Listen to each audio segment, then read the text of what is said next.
이 시간 함께 나눌 하나님의 말씀은 신약 마태복음입니다. 신약 마태복음 5장,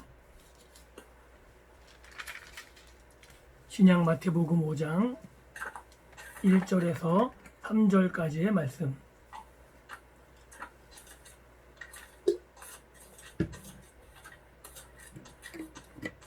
신약 마태복음 5장 1절에서 3절.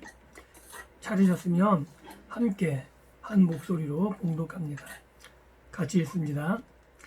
예수께서 무리를 보시고 산에 올라가 앉으시니 제자들이 나아온지라. 입을 열어 가르쳐 이르시되 심령이 가난한 자는 복이 있나니 천국이 그들의 것임이요. 아멘. 말씀 앞에 잠시 기도합니다. 하나님 감사합니다. 오늘도 사랑하는 주의 백성들을 불러 모아주시고 함께 예배하며 함께 하나님 말씀을 듣게 하시니 감사합니다. 전하는 자나 듣는 자나 주의 말씀 앞에 겸하게 아멘으로 화답하며 순종하게 도와주시고 이 말씀을 마음에 새겨 순종하며 나아갈 때 하나님께서 지키시고 보호하시는 은총이 우리의 삶 가운데 함께 하시기를 간절히 소원합니다. 하나님, 오늘 우리에게 친히 말씀하여 주시고 하나님 아버지의 마음을 알아 그 뜻에 순종하며 결단하는 주의 백성들에게 하나님께서 한량하는 은총으로 함께하여 주옵시고 또한 하나님의 역사를 친히 경험하며 살아갈 수 있는 믿음의 백성들 되게 하여 주옵소서. 전하는 자의 입술을 붙잡아 주시고 듣는 주의 백성들의 마음과 귀를 활짝 열어주셔서 온전히 하나님의 뜻만이 세워지는 복된 이 시간 되게 하여 주옵소서. 감사드리며 예수님 이름으로 기도합니다. 아멘. 오늘은 우리가 읽은 본문 말씀 마태복음 1장 5절부터 3절의 말씀을 가지고 복이 있나니 라는 제목으로 함께 말씀을 나누고 은혜 받기를 원합니다. 마태복음 28장 18절에 20절에 예수님의 지상명령이 나옵니다. 지상명령의 그 핵심 가운데 예수님이 말씀하신 가장 중요한 부분은 내가 너에게 분부한 모든 것을 가르쳐 지키게 하라 라는 명령이 나옵니다. 산상수훈은 예수님께서 분부하신 것이고 이것을 가르쳐 지키게 해야 됨을 마태는 강조하고 있다라고 이야기해도 틀리지 않을 것입니다. 즉, 이 산상수훈은 하나님 나라의 도래에 반응하는 사람들에게 가능한 삶의 종류를 다양하게 묘사해주고 있고 아주 상세하게 묘사해주고 있습니다. 예수님께서 말씀을 강론하신 이 산상수훈은 하나님 나라 백성의 삶이 나오는 거죠. 이 하나님 나라 백성의 삶은 성령의 충만한 결과로서 나타나는 삶이지 하나님 나라에 들어가는 전제 조건이 아님을 우리는 분명히 할 수 있어야 됩니다. 예수님께서는 산상수훈에서 하나님 나라의 이상과 그 이상에 도달할 가능성을 포함해서 분명하게 말씀하고 있습니다. 불가능한 게 아니죠. 이상적이라고 표현할 정도로 쉽지 않고 어렵습니다. 그러나 분명히 도달 가능합니다. 왜냐하면 성령의 충만한 결과로서 이것이 나타나지고 있기 때문에 그렇습니다. 산상수훈은 그래서 누구에게 말씀하고 계신 내용인가, 누구에게 말씀하신 내용인가, 이것을 아는 게 중요한 것이고 또한 이 가르침의 내용이 무엇인가 라는 것을 확인하는 게 굉장히 중요합니다. 그래서 오늘 이러한 배경의 내용을 가지고, 배경의 설명을 가지고 마태복음 5장 1절에 보면 이렇게 기록하고 있습니다.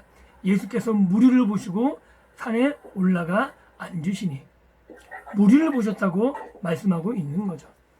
마태복음 4장 16절 보면은 이사야 예언의 성취됨을 말하고 있는데 그게 뭐냐면 흑암에 앉은 백성들에게 빛이 찾아오고 사망의 그늘에 앉은 자들에게 비추어지는 그 모습, 예수님을 통해서 이러한 일이 성취되었다라고 마태복음 4장 16절에 말씀하고 있습니다.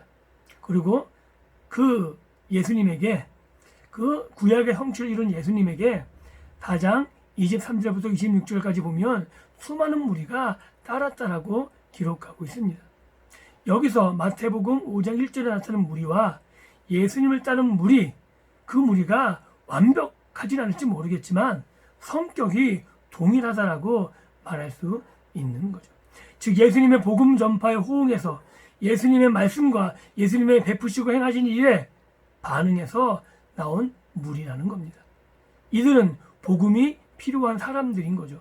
병든 자, 앓는 자, 각종 병에 걸려 고통하는 자, 귀신 들린 자, 간질하는 자, 흑암의 세력 안에 있던 자, 사망의 그늘지 땅에 앉았던 자, 이런 모든 사람들이 복음이 필요했던 사람들이고, 그래서 예수님이 그들 앞에 서자 예수님 앞에 반응하며 쫓아온 무리라고 마태는 말해주고 있습니다.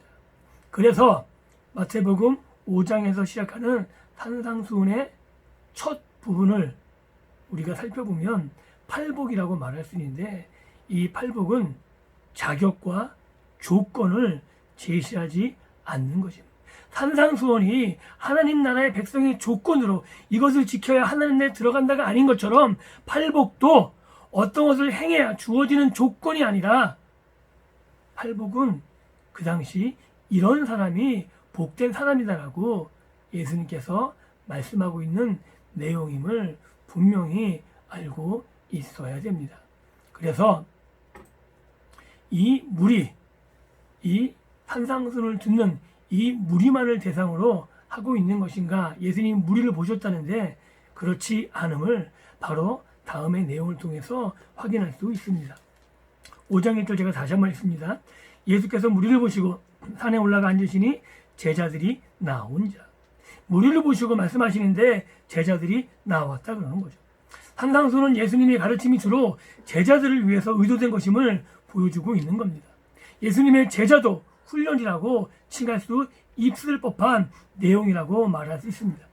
예수님은 무리를 속에서 제자를 삼고자 하신 그 목적을 가지고 계셨음을 알 수 있는 겁니다. 예수님의 가르침을 들은 모든 자가 제자가 되지 않습니다. 그러나 이 말씀을 들은 사람들 중에 제자로 나온 예수님의 복음에 반응한 사람들이 있었음을 우리는 성경을 통해서 확인할 수 있는 겁니다.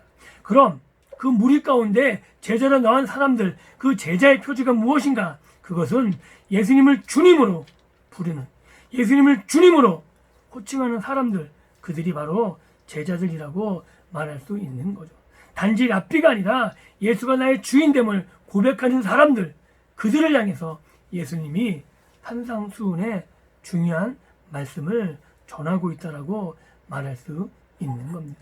즉 예수님의 가르침은 무리들에게만 전해지는 것이 아니라 무리 가운데서 제자로 나오는 사람들에게 초점이 맞추어져 있는 것입니다. 그래서 제자로 나온 사람들에게 가장 먼저 선포한 것, 이것이 산상수훈 초반에 나오는 복이라는 사실에 또한 우리는 주목해야 됩니다. 산상수훈의 팔복을 아마 원어적으로 보면 이런 식으로 기록되어 있습니다. 복되도다 이런 사람들이여, 왜냐하면 이렇기 때문이다. 그런 논점으로 마태복음 5장 3절을 보면 복되도다 심령이 가난한 사람들이여, 왜냐하면 천국이 그들의 것이기 때문이다. 이렇게 우리는 번역할 수 있는 겁니다. 그래서 복된 사람들이 처음에 소개되고 있는 거죠. 그런데 그 복된 사람들은 심령이 가난한 사람들이라고 마태가 소개합니다. 이것은 가치의 전도가 일어난 대표적인 역설이라고 말할 수 있습니다. 왜냐하면 세상적으로 가난 자체가 복이 될 수 없기 때문에 그렇습니다. 여기서 마태는 심령이 가난하다고 말하는데 이 심령이라는 단어가 정신, 마음이라고 볼 수 있는 거죠. 그런데 정신이 가난한 것, 마음이 가난한 것, 이것 자체도 복이라고 말할 수 없는 겁니다. 우리가 가난하자. 그래서 이 마태가 말한 것처럼 가난하기 때문에 복이 있기 때문에, 가난한 자가 복이기 때문에 야, 우리 가난해야 된다. 하려고 우리가 어떤 일을 해야 된다라고 말하는 것이 아닙니다. 왜냐하면 가난은 절대 복이 되지 않기 때문입니다. 그런데 가난이 복이 되는 유일한 이유가 이 마태복음 5장 3절에서 소개되어 있는데, 그것은 가난한 자가 천국을 소유하게 될 때, 그때만 복이 있는 거죠.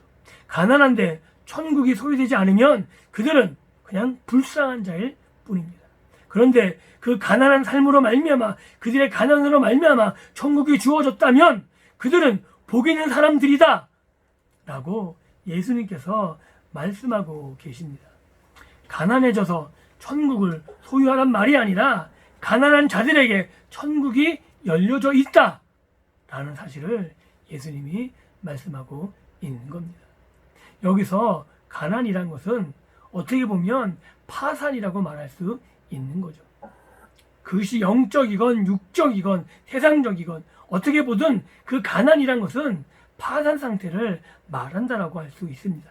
그래서 파산되었기 때문에 누군가의 도움을 요청할 수밖에 없는 상태, 그게 가난한 상태인 거죠. 그런데 그 도움이 하나님께 있음을 알고 있고 하나님께 도움을 요청한다면 바로 그것이 복된 상태로 전이가 된다는, 아주 뒤바뀌어진다는 그 역설을 예수님이 말씀하고 있는 겁니다. 영적 파산이든 세상적 파산이든 자신의 힘으로 일어설 수 없습니다. 그런데 지금 예수님 앞에 서 있기 때문에 그 예수님을 통해서 하나님을 만나고 하나님의 도우심을 얻어 그들이 천국을 소유하게 된다면 복되다는 것이죠. 이것을 역으로 해석해 보면 그 마음이 피폐하고 파산된 자도 천국은 부르고 있다. 세상적으로 보면 거들떠 보지 않은 상태에 있는 사람들, 가난한 사람들, 파산된 사람들, 그런데 그들을 향해 천국은 초청장을 발송하고 있다 라고 말할 수 있는 겁니다.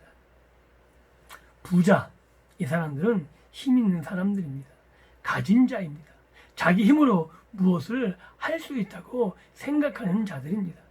그와 반대로 가난한 자는 자기 힘으로 할 수 있는 게 아무것도 없는 거죠. 실제로 예수님 당시에 예수님 앞에 나온 사람들은 가난한 자였습니다.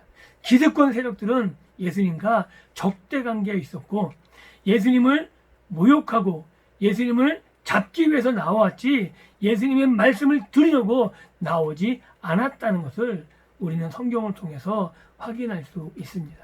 가난하지 않은 자들은 예수님께 나오지 않습니다. 왜냐하면 은혜가 필요 없거든요. 자기 힘으로 할 수 있기 때문에 하나님의 도우심이 필요하지 않다라고 생각했기 때문에 그럽니다. 그래서 당시의 관원들과 기득권자들은 예수님께 나오지 않았습니다.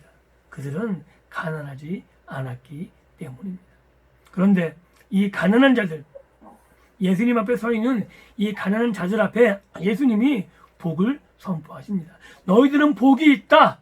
왜냐하면 천국이 너희 것이다. 가난한 자들에게 천국이 허락되어졌다 라고 말하고 있는 겁니다. 가난하기만 하면 천국을 소유할 수 있는가? 그렇지 않습니다. 가난한 자들에게 복음을 선포하신 예수 앞에 나온 자들에게 주어진 은혜가 이 심령이 가난한 자들에게 주어진 복임을 우리는 분명히 알 수 있어야 됩니다. 가난으로 인해 예수님을 만나서 천국을 소유하게 되었다면 바로 그것이 복된 거죠. 가난하기 때문에 예수 앞에 나오고 복음에 반응했다라면 그것이 복된 것입니다. 그래서 예수님은 가난하라고 말씀하시는 것이 아니라 예수 앞에 나온 가난한 자들에게 말씀하고 계시다는 사실을 우리는 분명히 기억해야 됩니다. 사랑하는 성도 여러분, 우리가 지금 가난합니까? 그 가난 때문에 예수 앞에 나와 있습니까? 그렇다면 그것이 복된 것임을 믿을 수 있기를 원합니다. 그리고 예수 앞에 나왔기 때문에 예수께 도움을 요청하고 있기 때문에 예수님께서는 우리들의 청을 예수 앞에 나온 믿음의 백성들의 청을 거부하지 아니하시고 그들에게 천국을 소유하게 하실 줄을 또한 믿을 수 있기를 주님의 이름으로 축원드립니다. 그래서 사회적 약자이고 가난한 자들이고 내세울 곳이 없는 사람들, 이들에게 예수님께서는 천국을 주고 계시고, 왜 이게 가능하냐면 예수님이 천국의 주인 되시기 때문에 예수 앞에 나온 그 가난한 자들에게 당당하게 말씀하고 계신 거죠. 너희들에게 천국이 소유되어졌다. 사랑하는 성도 여러분, 오늘 우리들도 예수님의 이 말씀에 귀를 기울이셨으면 좋겠습니다. 내 힘으로 아무것도 할 수 없는 우리들에게 천국을 전하고 계시는 거죠. 내가 가졌다고, 내가 부자라고, 내가 가진 것으로 내 힘으로 할 수 있다고 생각된다면 우리 또한 예수님 앞에 나아가지 않습니다. 왜냐하면 내 힘으로 하려고 노력할 것이기 때문에 그렇습니다. 그런데 영적으로 파산된 하나님 앞에서 이사야와 같이 나로 다 망하게 되었도다.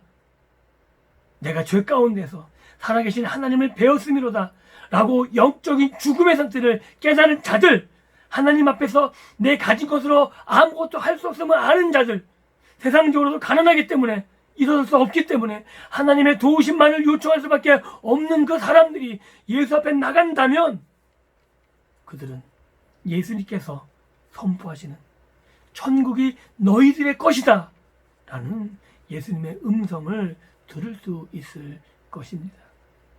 그래서 예수님께서 이 땅에 가지고 오신 천국은 부자들에게 있는 것이 아니라 가난한 자들에게도 열려진, 세상에서 버려진 자들에게도 열려진 천국임을 우리는 기억해야 돼서, 우리가 전한 천국은 내가 제달해서 내가 야 이 사람들이 받을 만해 라고 전제하는 것이 아니라 정말 누구에게라도 열려진 예수님께서 선포하신 이 천국도, 이 천국을 우리도 동일하게 선포해야 된다고 말씀하고 있는 겁니다.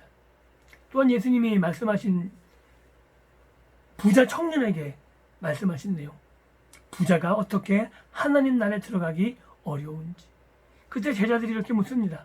그럼 누가 천국에 들어갈 수 있습니까? 부자가 들어가지 못하는데 과연 누가 들어갑니까? 그때 예수님이 이렇게 말씀하십니다. 하나님께서로서는 가능하다. 하나님으로서 못하실 것이 없다. 그 하나님이 오늘 가난한 자들에게 천국을 허락하셨다라고 예수님이 말씀하고 있는 겁니다. 우리가 예수님 앞에 나아갈 수 있다면, 내가 가진 것이 아니라 정말 나의 도움이 하나님 되시기에 그 하나님의 은혜와 자비를 바라면서 하나님 앞에 나아갈 수 있다면 하나님께서는 예수 그리스도를 통해서 은혜로 천국을 선물로 주실 것이고, 우리가 이 땅에 살고 있지만 예수님께서 허락하신 천국을 누리며 사는 하나님의 백성으로 살아갈 수 있을 것입니다. 오늘 이 말씀을 통해서 내가 가진 것을 돌아보고 내가 가진 것을 가지고 무엇을 할 수 있는가를 고민하는 것이 아니라 하나님 앞에서 정말 아무것도 할 수 없는 존재, 죄악으로 말미암아 이미 파산된 나를 발견하시고 정말 하나님 앞에 울부짖으며 하나님의 도우심을 간청함으로 심령이 가난한 나의 상태를 깨달아 하나님 앞에 도우심으로 나아가 하나님께서 예수님을 통해서 선포하신 천국이 너희들의 것이다 라는 음성을 듣고 그 하나님 앞에서 천국을 소유한 백성으로 살아갈 수 있는 우리 모든 믿음의 가족들이 될 수 있기를 다시 한번 주님의 이름으로 축원합니다. 기도합니다.